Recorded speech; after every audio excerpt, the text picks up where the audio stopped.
Hej og velkommen til Det er jo sjovt. Det her det handler om, at jeg har en masse jokes, som jeg synes er virkelig dårlige. Og jeg ved, du sidder og tænker, ja, det har du også. De er simpelthen så dårlige, at jeg vil ikke bruge dem i en status på Facebook. Jeg vil heller ikke bruge dem på en scene, fordi det... Så jeg tænker, jeg foreviger dem sgu lige på video. Det er måske lidt dumt, men jeg tænker, nu vil jeg lige sige farvel til de her små jokes.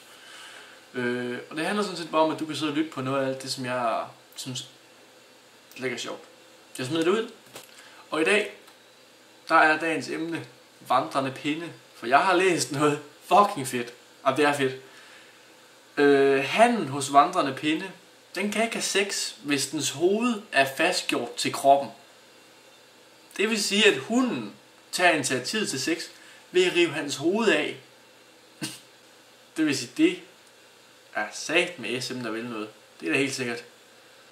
Men altså, det er også ret smart, fordi du kan være din kone utro. Fordi altså, du får rykket hovedet af lige meget hvad. Jeg tænker om den her samtale nogensinde har fundet sted. Hvad så? Fik du fise i går? Nej, så langt noget væk. Hun rykkede den bare af. Det må også være mærkeligt at være i byen, ikke?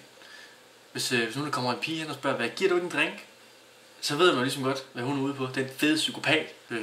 Fordi hun rykker ens hoved af. Så det må også være svært at være seriemorder som vandrende pind. Du kan ikke engang skære folks hoved af uden at blive kaldt liderlig, altså. Og det var sådan set det, jeg havde om vandrende pinde, som jeg ikke synes var super sjov. Jeg håber, at du synes, det var bare en lille smule sjovt. Men om ikke andet, så...